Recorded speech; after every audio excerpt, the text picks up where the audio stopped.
On this week's show, the history of the Marvel Universe, David Bowie's seal of approval, and should classic characters change with the times?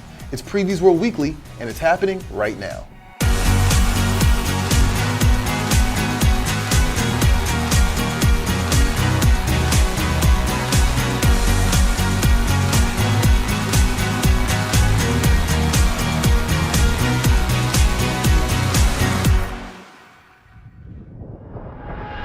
What's up, Previews World? It's Wednesday, it's New Comic Book Day, which means it's time for Previews World Weekly. I am one of your hosts, Troy Jeffrey Allen. And I'm Thea, and we're here every week to remind you guys to stop at a comic shop and get involved in what's happening in the world of comics.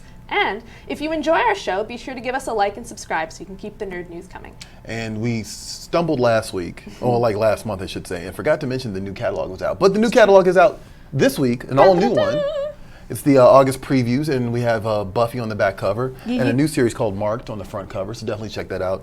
And as usual, we'll do our catalog videos, and Anime will do the Gems of the Month video, so you can see all the highlights, but there are over 500 pages of material, so definitely check it out, or go to previewsworld.com/catalog. You know, plenty of options to browse it, what's at your local comic shop. But real quick, you said you saw The Boys, right? Not all of it, but I've started it. What did you think so far? I think it's pretty great. Yeah? I did not read the comics, so I don't have any context to compare it to, but I definitely enjoy the direction that it takes things, and the concept in and of itself is really cool to me, but also it's a little too real. Interesting. For me. Okay. Like, I just, sometimes after an episode, I'm like, yeah, that's exactly how that would go. You know, well, so I remember when the book came out, and the comic itself was actually, it got into a little bit of trouble. It was through DC Comics. It got in a little trouble at DC, and then it got removed from the DC line. Dynamite ultimately picked it up.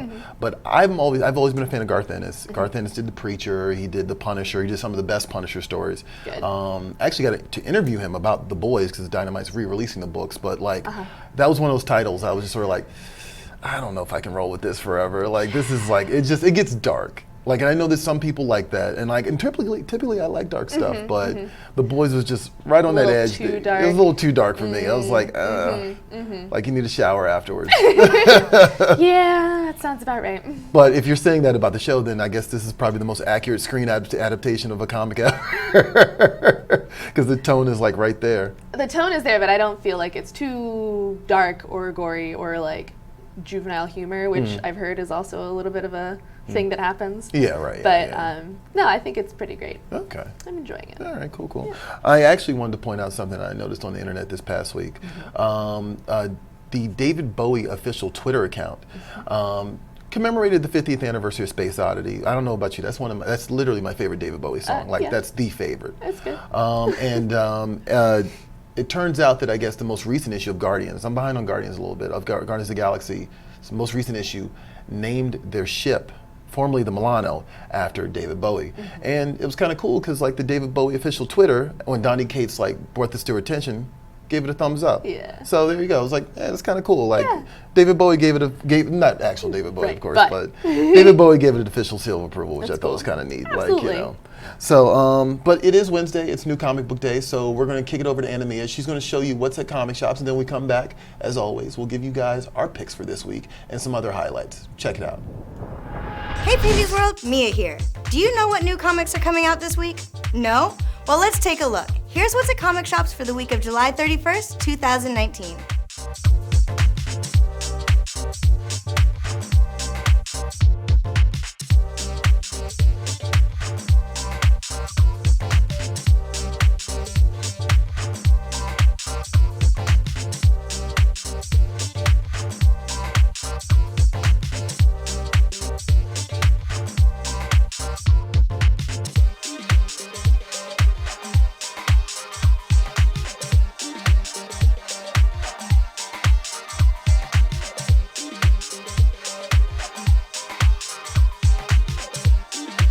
For more info on these titles and others, head on over to previewsworld.com/new releases.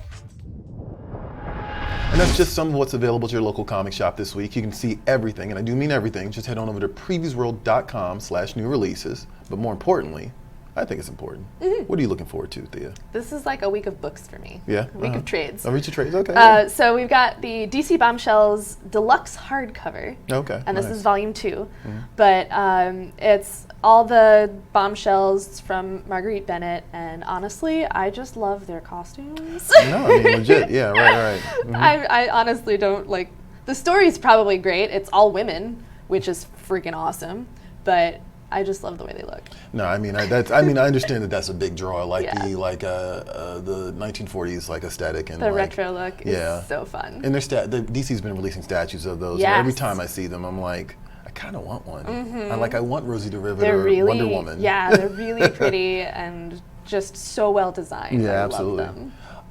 For me this week, I'm actually super behind on Green Lantern, but there's an annual out this week. And I'm actually going to pick it up because I've been kind of fiending for more of this Grant Morrison Green Lantern series that's been coming out, but I also don't want to jump too far ahead. Sure. And this is a cool one because they're promising a family reunion for the Hal Jordans, for the Jordan family. And then things go sideways, but on top of that, it's Grant Morrison, so you can expect a lot of like bizarro, like just wild stuff in the mix of that. It's never just a simple concept. That's actually part of the reason I've been sitting on Green Lantern, is because I know that I'm going to hit a point in the book where I'm like, this is getting weird and I don't understand what's going on. So if I can just read it straight through, as far straight through as I can, then I'm all for it. Fair enough. I used to love annuals as a kid. They were like, more bang for your buck. Sure, so. yeah. What else are you looking forward to this week? I'm week? also looking at the Clive Barker's The Great and Secret Show Deluxe trade. And I just love Clive Barker. He's crazy, he's cool, he's dark, he's interesting, right? So this is from Clive Barker and Chris Ryall, and the artist is Gabriel Rodriguez. And it's, just a really cool story. It's a little bit horror, a little bit fantasy, and just solid work. And this is like a really good set of stuff in this. It's got an extra little story in it too. So if you're a collector of Clive Barker stuff, pick this puppy up. Yeah, no, Clive Barker's got actually a long history in comic books. Absolutely. Like Marvel gave him an entire imprint, like back in the late '90s, and actually the Wachowskis, the creators of the Matrix, like they were part of that imprint. So that's like probably some of their earliest work. Also out this week, something else I'm looking forward to is Sukiban Turbo. Which is cool because like I typically am always in the mood for something in the grindhouse category, and this book is kind of promising that. It's an homage to the Japanese girl gang movies of like the 70s. Cool. And also it's interesting because it's a roving crew of girls with golf clubs and scooters. And they're just pretty much terrorizing their neighborhood and some of their fellow students. But ultimately, as typically happens with these stories, they bite off more than they can chew. And so I'm curious what that's about. But like, it's just got a cool exploitation, grindhouse feel to it. I'm all for that. The crazier the better. That seems to be the theme here this week. What else do we have? So out this week is Powers of 10. Yes, absolutely. Which is pretty exciting. Everybody's been going totally nuts over this entire Jonathan Hickman wave, right? Yeah, right. And of course the artist is R.B. Silva. And this is, intertwining with the House of X, right? And is there a third one? No, it's just House of X. House of X and Powers of 10. That's it, right? Yes, those two. And then there's going to be an ongoing right. after That's all right. this. After all this, but this is so they're basically changing the way you look at the mutants, present, past, future kind of thing, and it's going to be great. I know like a lot of people going into this were like, oh, they're just going to like reboot it, or it's just going to be same old. It actually is not. Yeah. Like, I mean, I read the first issue. Like the first issue is like, oh, we're advancing this concept of what the X-Men are supposed to be and what they are. So I'm all for it. Yeah. Like I was going to choose Powers of 10, but I was like, that's super obvious. I'll choose something else. Also out this week, another big ticket item, Batman Last Night on Earth #2. This of course is the reunion between Scott Snyder and Greg Capullo. They of course had a huge run on Batman a few years back. I find it interesting because it's being billed as a horror 3-parter. So it's a horror story featuring Batman, right? Cool. And the idea here is that like he's pretty much delusional and like he's imagined everything that we know of Batman up to this point, and he's inside Arkham Asylum. So yeah, it's kind of interesting. Like it's an interesting little 3-part. It's a Black Label series, so it's out of continuity, but I feel like with these Black Label books they can it leaves some wiggle room to be like, if you want to consider this part of continuity, you can. So definitely check that out. Cool. So speaking of Batman, actually, last week Batman: Curse of the White Knight came out, and that's another huge one for the DC line, but also for Batman fans. And I know a lot of people have been looking forward to this. So check out the trailer. Here's Batman: Curse of the White Knight, the sequel to Batman: White Knight. The Joker has an ancient secret, or an avenging angel, to rattle Gotham to its core. A curse, a birthright, and centuries of lies.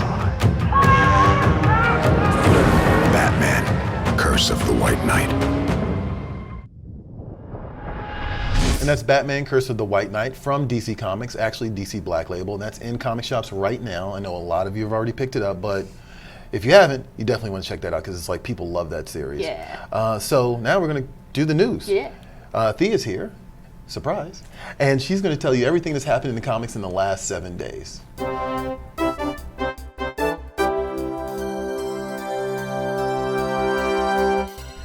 Following the success of last year's Tales from Vader's Castle miniseries, IDW Publishing heads back to the lava planet Mustafar for more Halloween-timed storytelling in Star Wars Adventures: Return to Vader's Castle. Shipping weekly throughout October, this 5-issue story pairs Star Wars Adventures mainstay writer Cavan Scott with Eisner Award-winning artist Francesco Francavilla for the story of torment deep within Fortress Vader, one that frames 5 tales of terror to thrill young and mature readers alike. Each issue focuses on a different villain, each story written by Cavan Scott and illustrated by a renowned comic creator. For more information and the full list of illustrators, head over to the PREVIEWSworld website. Cool. Like, this might be sacrilege, but I've always been more interested in just the universe of Star Wars and not necessarily the war all the time. Yeah. So these are always cool to me. Like, I used to love Dark Horse's Star Wars tales. Sure. And just get little random bits here and there. I do enjoy that myself as well. Yeah. Right. The war stuff, like, we get it. Yeah. I mean, they're good for the movies. Yeah, the movies. Yeah, keep it in the movies. But I love the side stories that come out in the books and the comics. Absolutely.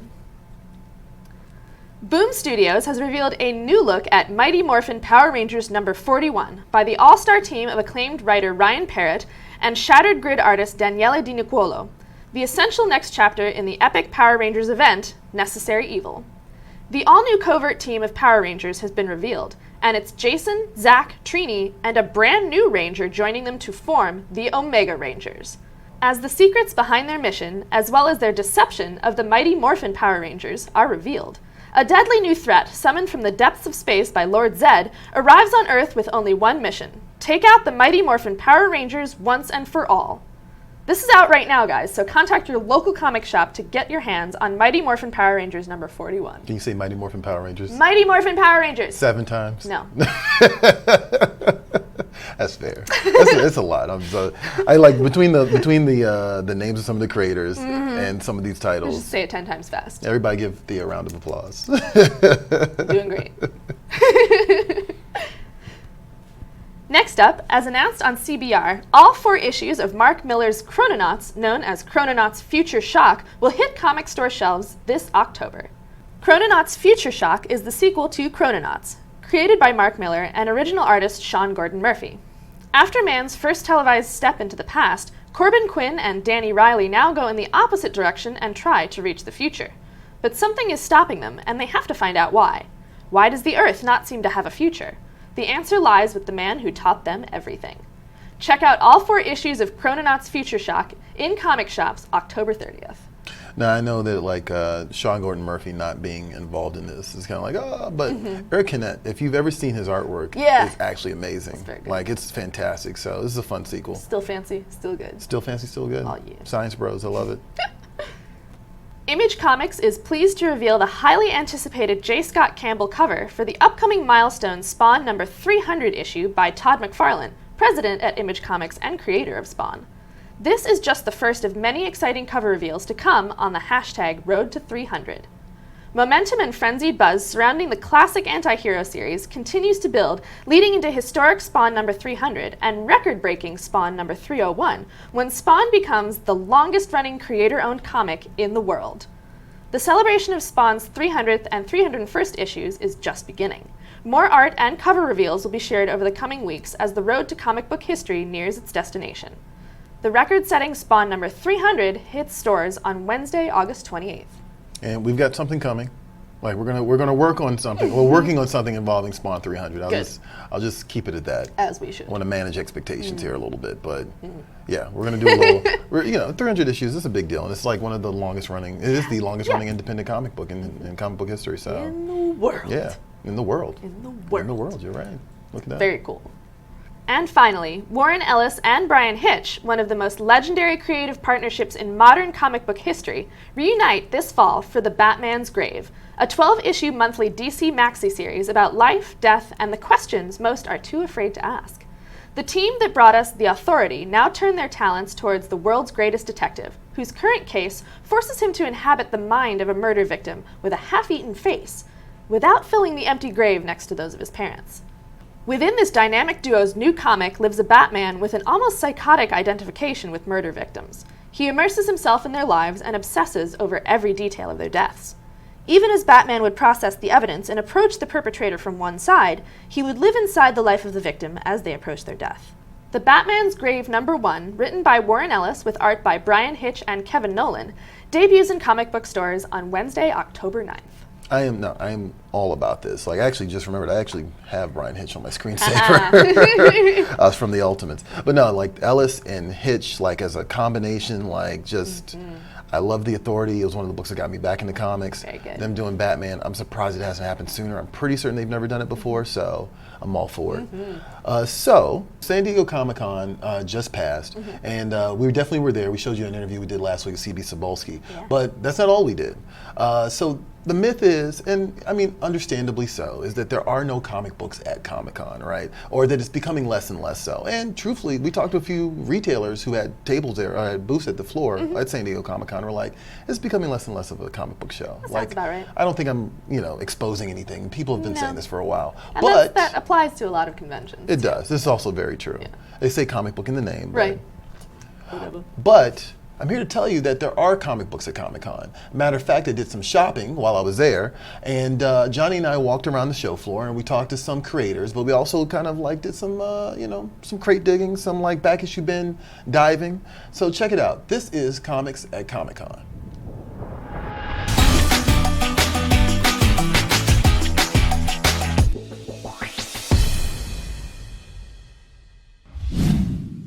Hey, Previews World, Troy Jeffrey Allen here at San Diego Comic-Con. We know that Comic-Con is for TVs and movies, right? But the word Comic-Con is in the title, so where are the comics at Comic-Con?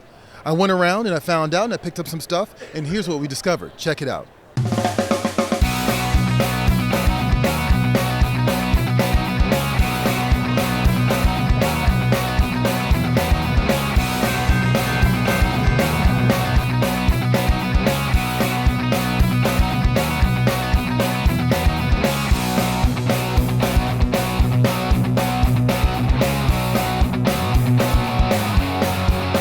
I know what 2000 AD is about, but I want you to tell our viewers what 2000 AD is about.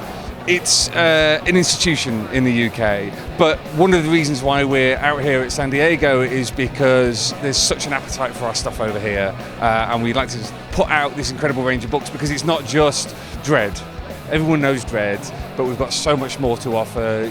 The staples of 2000 AD, things like Rogue Trooper, but also what we now call the treasury of British comics, which is all these classic 70s and 80s comics. So you've got girls' horror comics, girls' sci-fi comics, you've got comics about sentient foxes, you've got First World War fighter aces, German fighter aces with giant bats. The list goes on and on. So it's really the kind of the comics world you've never heard of, but you'll love when you actually read it.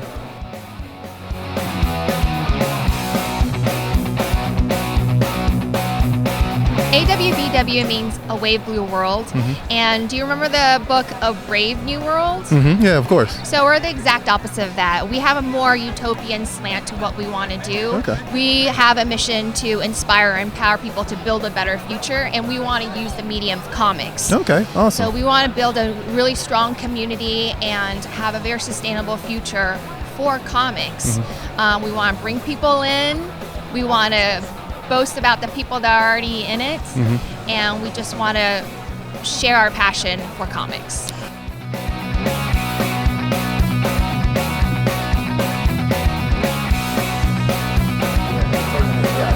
Unguided 134. These are all vintage.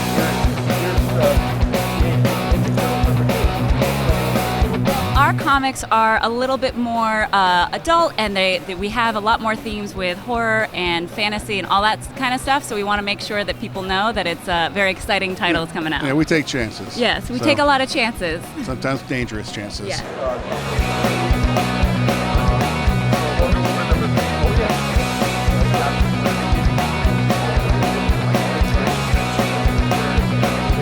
Second Captain Marvel also? Udon is a artist collective. We do a lot of creative services work for video games, comics, and film, but we're also a publisher, and we publish original comics, manga, art books, usually relating to video games or anime. Headlocked is an HBO-style drama about a kid who's a theater major who sort of unexpectedly falls in love with wrestling, and then he quits school, and it's his journey through the wrestling business. It's sort of we're examining the craft of wrestling through the eyes of a performance artist, but at the same time, it's sort of the girl gets off the bus in Hollywood kind of story. So all the art's done by actual professional wrestlers. Nice. Jerry the King Lawler paints the covers. The insides are done by Mikel Molapola, who's a Samoan wrestler from New Zealand. So I think that part of it's kind of neat. You're sort of talking about the art of wrestling, and then all the art is done by wrestlers. Right, yeah.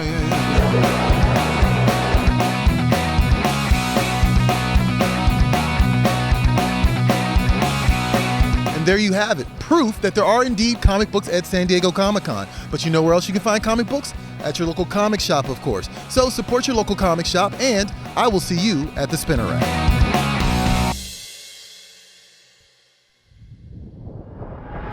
So no, there you go, like comics at Comic-Con. They do exist, it's a real thing. But I understand why some people are a little salty about how these things transition. I mean, but at the same time, I found some books there. I actually found two runs that I've been looking for a long time. One of them was Avengers Disassembled, and JLA Tower of Babel by Mark Waid. So, just find time to make time. Hang out with your local retailer, even at comic conventions. They're there to sell stuff, and you can do a lot of crate digging when you need to. For sure. Also want to give a shout out to FVF, Fine Very Fine, who spent some time with us while we were getting B-roll and just kind of showed us a lot of the classic old school stuff he had. He pulled out all these comics from the 60s and 40s, like Wonder Woman's costume changes and the first Spider-Man and Giant Size. He just showed us all sorts of cool stuff. So thank you for that, I appreciate it. And now it's time for Previews Toy Chest. Natasha's here, she's gonna show you what's in the toy aisle of your local comic shop. Check it out. Hey Previews World, Natasha here, and I'm going to give you a look at some of the new toys and collectibles in stores today. Here's your Previews Toy Chest for the week of July 31st, 2019.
Want to see more?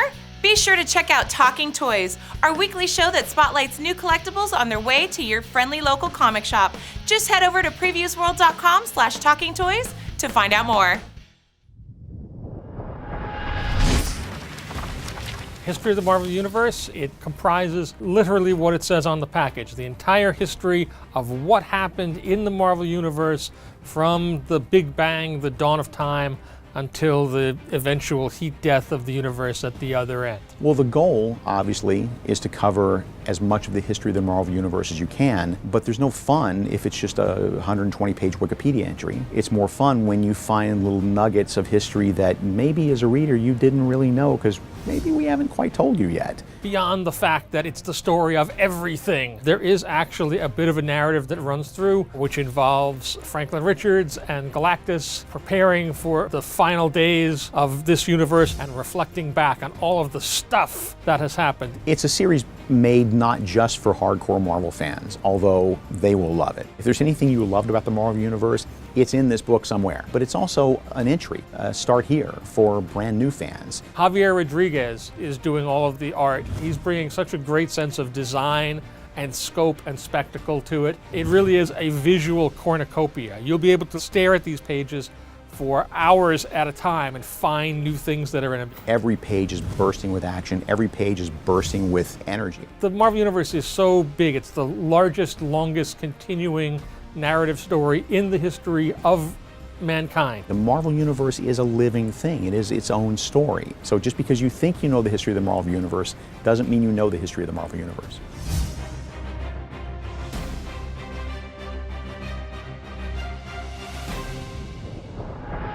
That was a little promotional piece for History of the Marvel Universe out right now, and it's a cool, like, you know, I want to say like a revision, but like definitely like it takes all the elements of the Marvel Universe's 80-year history and like brings it all together because it's Marvel's 80th anniversary. It's true. But now it's time for Social Swamp.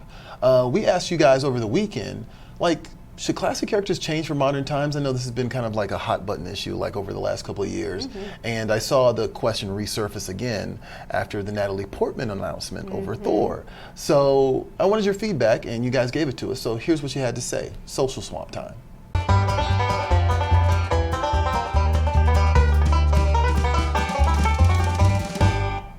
So we posed a question to you guys on social media, as always, and this week we asked you guys, should classic characters be forced to change with the times, or should new characters be created to accommodate modern sensibilities, and why? Here are some of your answers. Finn Cross said, leave the classics as they are. With the new characters, you can team them up with an older or classic character to show them the ropes, and let that character get some feedback with readers before letting them out on their own adventures. Perfect example is every new protege that is brought in under Bruce Wayne or Batman's watch. No, yeah, I actually thought that was a great example of like how it's traditionally always worked and why maybe people's expectations are like a little like thrown off by some of these announcements. Yeah. Like, yeah, because Riri Williams, they did that with her. I mean, but at the same time, they killed off Iron Man, so it's a little bit weird. Yeah. But yeah, so we'll talk about that more. But I just thought that was a really great example of the Robins, Absolutely. basically. Yeah, exactly, for sure. Next, Andy Huizenga said, why not both? Fair enough. Fair enough. Our own Nick Pence said, each classic character is classic because they embody some universal truth or archetype, determination, integrity, vengeance, hope, etc. Keep their core attributes, but change up the details. Look at what makes them great from a different angle. Matt Fitch said, characters should remain true to their conception, but adapt to the times within that original concept. Environment in which they exist should be where the change happens, or through the creation of new characters, a la Barry Allen versus Jay Garrick. And finally, Denim Jedi said, forced is a bit of a strong choice of words in this. I believe they should evolve with the current climate. No, I think, and I use the word forced specifically for a good reason, because I think that, like, you know, there's definitely two sides of this argument. Actually, there's multiple sides of this argument. I won't even be that, like, you know, minimal. It's not black and white. It's not, it isn't. And like, I think that, like, it's sometimes unfair to call, look, we talked about this before. Comic book fans, they know the lore, they understand the history, they know it better than sometimes a lot of the writers who work on the books do. Right. You know what I mean? Like, I mean, that's just the reality of it. And so I think that, like, sometimes their criticisms might be misinterpreted as gatekeeping or even sexist or racist just because of, like, the type of character that's coming into play. Sure. I know me personally, when I first started reading Thor, it was a guy named Eric Masterson. It was not Thor, Odin's son, you know. Now his name, and like the argument has always been, well, Thor is not a name, so you can't really just take, I mean, Thor is his name, so you can't really just take his name and apply it to somebody else. Right. I get that, right. You know, but I mean, at the same time, I understand the other argument is like, well, Thor's been a frog. Like, you know what I mean? Like, Thor's been Beta Ray Bill. Well, Beta Ray Bill has had the power of Thor. Right. you know, everything switches up. But I'm curious, what are your thoughts on this? I don't know. I feel like it's one of those things that should be left up to the creators. I don't think I have a personal opinion either way. I'm happy to see a change. I'm happy to see tradition. Like, it's do what you want. It's art. Yeah. No, and I think that's also fair. Like 100%. Like, I think that, like, you know, it's funny. I'm reading Jonathan Hickman's. I'm currently reading Jonathan Hickman's Avengers run. I'm getting at the end of that, and I'm also reading his X-Men run. And we were talking earlier about how people thought, oh, they're just going to reboot it, just going to reboot it. But the theme of both of those books is evolution. Yeah. And I think, especially for the X-Men, it's particularly, like, you know, key, because the X-Men's roster has changed so much over the decades. Of course. And truthfully, I mean, I'm sure people were upset when, like, they went from the original team to the giant-sized team. But truthfully, people have just generally accepted the X-Men change with the time. Absolutely. And, like, the old crew will come back in, and then, like, Wolverine's a constant, of course. There's so many teams like that. You know, I mean, even the Avengers. Even right? the Avengers, the JLA, like, they all change and they all evolve with the times. That's very true. But I also will point out that ultimately, when the books sell the best, is when it's the classic characters, because people really want those classic types.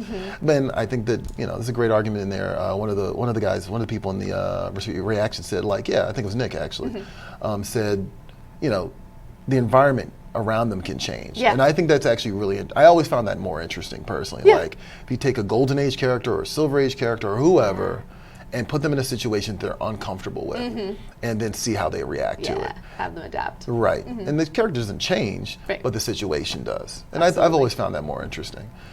So, yeah, I just, you know, it's an age-old argument. It's been going around for a couple of years, more than a couple of years. And, you know, people didn't like Jason Todd, so they killed him off. You know what I mean? It happens. Like, you know, it's just how can we evolve these characters and not break them, I think is the key thing here. Yes, for sure. So that's almost it for us this week, but we do want to give a shout out to last week's winner, right? Yeah, so last week's winner of our San Diego Comic-Con bundle of exclusives, having answered the question about what your favorite announcement from San Diego Comic-Con was, is Bob Wong. And he answered by saying his favorite was the Eternals movie announcement. Yeah, cool. And like we didn't have a chance to like show them on the show, but like, you know, it's got, there's some Rick and Morty, there's Jimmy Olsen like retailer exclusive and a couple other things. So yeah, congratulations, Bob. A little bit of that. A little bit of this, a little bit of that. A little bit from like all the major publishers. So definitely check it out, and congratulations, Bob. So, and we also have our comic shop shout out, which we do every week. Absolutely. If you guys want to be featured on the show with your favorite comic shop, let us know what they are. Use the hashtag #SupportYourLCS. Tell us what your favorite local comic shop is, and you could be featured. This week, we're going to leave you with photos of Heroes Wanted in Gallatin, Tennessee. Nice. And that was sent in to us by Engage Guy. Engage Guy. Also, shout out to Denim Jedi. Yes. From earlier. I meant to point that out. Quality screen name, my friend. I just like the image in my head. I like that just burned an image right into my skull. So, so that's it this week for Previews World Weekly. I am one of your hosts, Troy Jeffrey Allen. And I'm Thea, and we'll see you at the spinner rack.